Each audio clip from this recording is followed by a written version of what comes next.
네, 시청자 여러분 안녕하세요. 오늘의 코인 앵커 문다연입니다.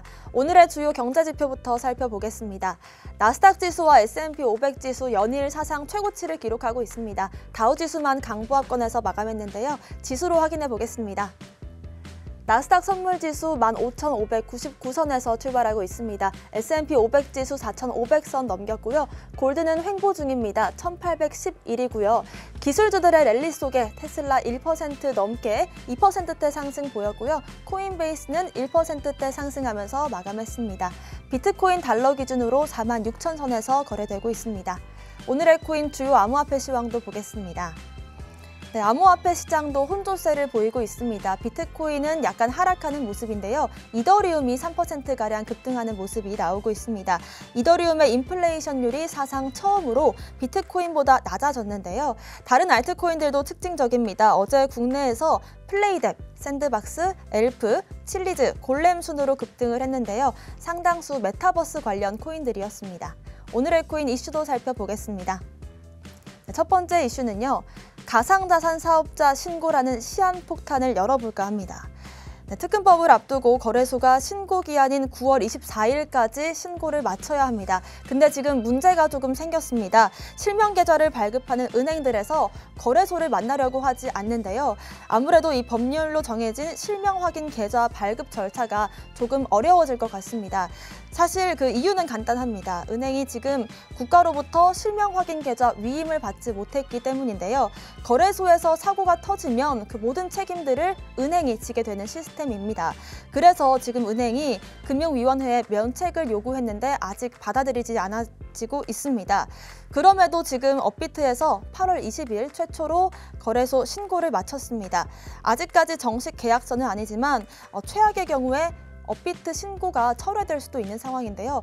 그렇게 된다면 지금 우리나라는 한국은 처음으로 법적 화폐로 코인을 사고팔 수 있는 거래소들을 모두 폐쇄한 나라가 될 수도 있습니다. 아무래도 지금 책임을 모두 은행 쪽에 지우는 입장이다 보니까 많이 부담을 느끼고 있는 것 같습니다. 지금 사업 여건이 미흡한 거래소들은 폐업 수순을 받는 게 맞겠지만 지금 이 법이 실정을 좀 잘 반영하지 못하고 있다. 이런 느낌을 지울 수가 없는 것 같습니다. 두 번째 이슈도 살펴보겠습니다. 에이다가 첫 덱스 카르다 스왑을 연내 AMM과 NFT 마켓을 출시할 예정이라고 밝혔습니다. 네, 카르다노 에이다가 탈중앙화 거래소죠. 카르다 스왑에서 연내에 AMM, 자동화 마켓 메이커와 NFT 마켓을 출시할 예정이라고 밝혔습니다. 3분기에 이제 AMM을 출시할 예정이라고 밝혔고요. NFT 마켓은 12월쯤으로 예상하고 있다고 밝혔습니다. 출시가 되면 기본 토큰인 카다를 이제 MXC, 게이트.io 등에 상장할 계획이고요. 지금 현재 일부 참여자들에게 테스트 버전을 제공하고 있는 상황입니다. 또 최근에 찰스 호스킨슨이 또 재밌는 얘기를 했습니다. 카르다노, 에이다가 이더리움과 비트코인과는 방향이 다르다 이렇게 선을 그었는데요. 이더리움은 계속해서 경이로운 일을 하고 있다. 그리고 커뮤니티, 암호화폐를 구축했지만 우리와는 조금 결이 다르다라고 말을 한 건데요. 지금 이 철학에 동의하지 않고 있다라고 밝혔습니다. 또 비트코인에 대해서는 비트코인으로는 스마트 컨트랙을 할 수 없는 많은 것을 하고 있다라고 밝히면서 초기 인터넷과 비슷한 상황이다라고 말했습니다. 마지막 이슈도 살펴보겠습니다. 리플이 비트코인과 이더리움, 리플 등 문서를 제출하라고 밝혔습니다. 미제출 시 소송을 기각할 수도 있다고 입장을 밝혔습니다. 네, 리플랩사에서 SEC가 직원들의 암호화폐와 관련된 문서들을 보여줄 것을 요구했습니다. 비트코인, 이더리움, 리플 등을 거래했을 경우에 거래를 하기 전에 허가를 받았는지 그리고 어느 정도를 보유하고 있는지 그 문건을 공개해라 이렇게 밝힌 건데요.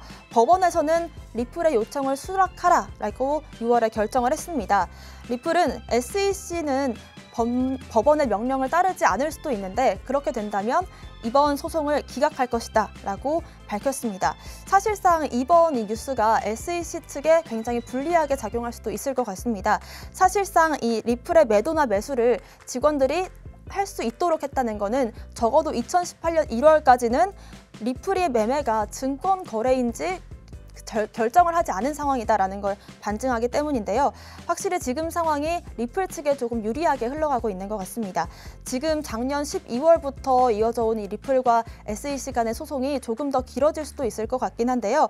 아무래도 지금 리플 측 상황은 나쁘지 않다 보니까 가격도 1,300원 위로 유지되고 있는 모습인 것 같습니다. 오늘의 코인 이슈까지 살펴봤습니다. 저는 잠시 후 다시 돌아오겠습니다. 오늘의 코인 가자!